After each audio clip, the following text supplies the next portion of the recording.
Greetings to our audience and Buddhists near and far. We are once again returning to the channel Compassion and Wisdom in this episode 11. In the previous episode 10, we explored the question, why do some people remain poor despite working their whole lives? And found a profound answer in Buddhist teachings. It is due to past karma, limited merit, and especially the invisible karmic tendencies, also known as poverty mindset. We have understood that poverty is not a predestined fate, but the result of seeds we have sown. Once we understand the cause, the next important step is to find the solution. Today, we continue this journey with the question, how to become wealthy according to Buddhist teachings.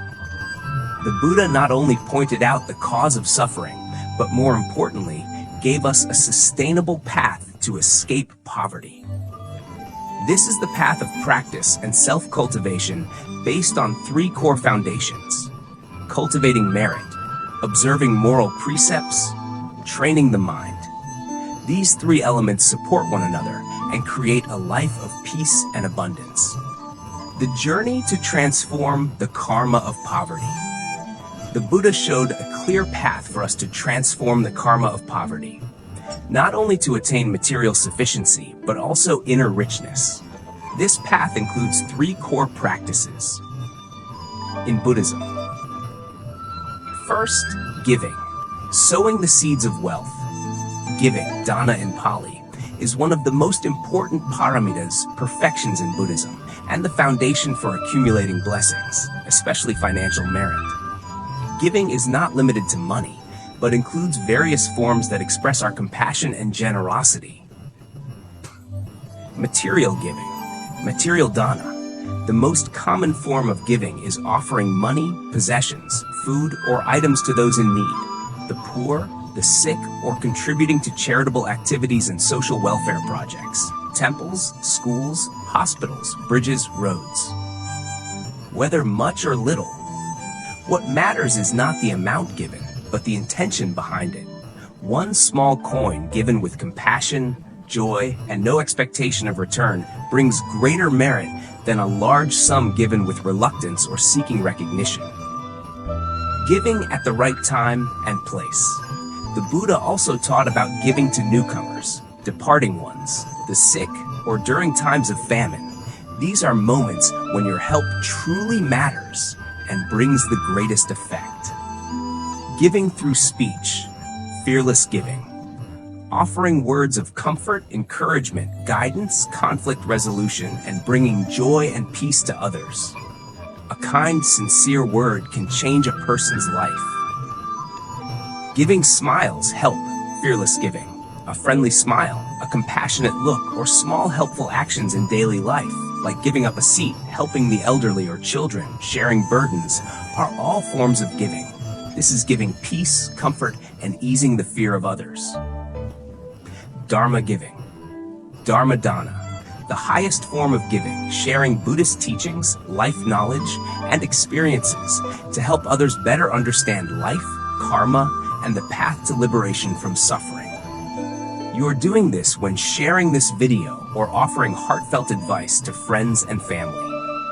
When we give with compassion and joy, without calculation or expectation of return, what are we doing? We are melting the iceberg of selfishness, greed, and stinginess within ourselves. And when that iceberg melts, it opens a new current, a flow of wealth and blessings from the universe. Because the universal law is to give is to receive. When you sow the seeds of generosity, you will reap the fruit of abundance. Second, observing precepts, building a foundation of trust and sustainability. Precepts, sīla in Pali, are ethical principles that Buddhists vow to uphold to purify body, speech, and mind. They are a firm foundation for the development of concentration and wisdom. Precepts are not rigid rules, but practices to protect ourselves and others from suffering caused by unwholesome karma. For lay Buddhists, the 5 precepts are fundamental. No killing.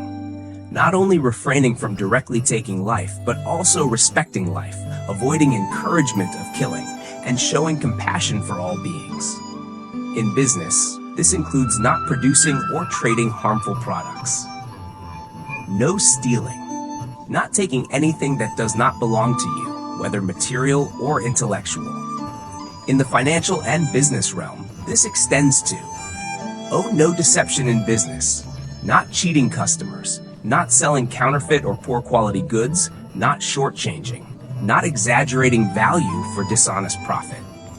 No deceitful speech about money, not making false promises, not using words to defraud others, not abusing trust for personal gain. No excessive greed, not trying to seize others' property at all costs, not violating ethics or laws for money. No sexual misconduct, being faithful in marriage, not harming the happiness of others' families. No lying, speaking truthfully, avoiding divisive speech, vulgar words, or meaningless talk. In business, this means honest communication about products and services. No intoxicants, avoid substances that impair mindfulness and lead to wrong actions. Observing precepts means maintaining trust with the universe, society, and oneself. A person who lives ethically gains trust and respect. They earn credibility in business, are trusted by partners, and loved by customers. Money earned righteously is stable, not feared by law or karma. One who keeps precepts has a steady mind, not easily swayed by money, not losing ethics for minor gain. Observing precepts creates a strong foundation for true and lasting wealth. Third, mind cultivation.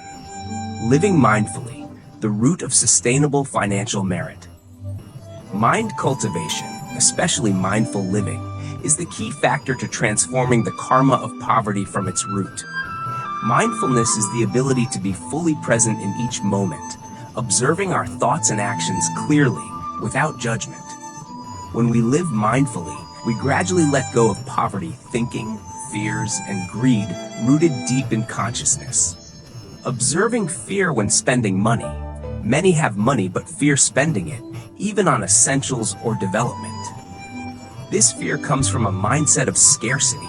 Mindfulness helps you recognize this fear, understand that money must circulate and be used properly to create new value. You learn to spend consciously instead of worrying or wasting. Learning contentment. Knowing enough brings happiness. Wealth is not about having a lot of money. A content person, even with little, feels happy and at peace. Contentment keeps us from chasing materialism blindly, from excessive ambition. It calms the mind, allowing energy for more meaningful endeavors. This does not mean stagnation, but freedom from unhealthy attachment. Avoiding excessive ambition. Ambition is a drive, but when excessive and unethical, it leads to suffering. Mindful living helps adjust ambition, distinguishing what is enough and right for sustainable career growth. Spending money wisely. Right time, right place, right person. This shows wisdom in financial management. Spending on learning and self-development is investment. Spending for family builds happiness. Helping others sows merit. Purposeful spending creates value, not waste. When you become mindful of each small financial decision, from earning, saving to spending, you truly begin the path to sustainable merit and wealth. True wealth is not just the bank balance, but also richness of spirit, peace, and the ability to create value in life. Dear friends, in the past 2 episodes, we have deeply explored the causes and solutions for poverty according to the Buddha's teachings.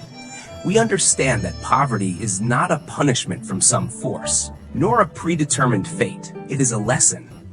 A profound lesson to reflect on our minds, on the seeds we have sown, and start planting new, better seeds from today, with mindfulness. If you feel poor or lacking, do not lose heart. Begin to live richly, not materially first, but with gratitude, generosity, and inner practice.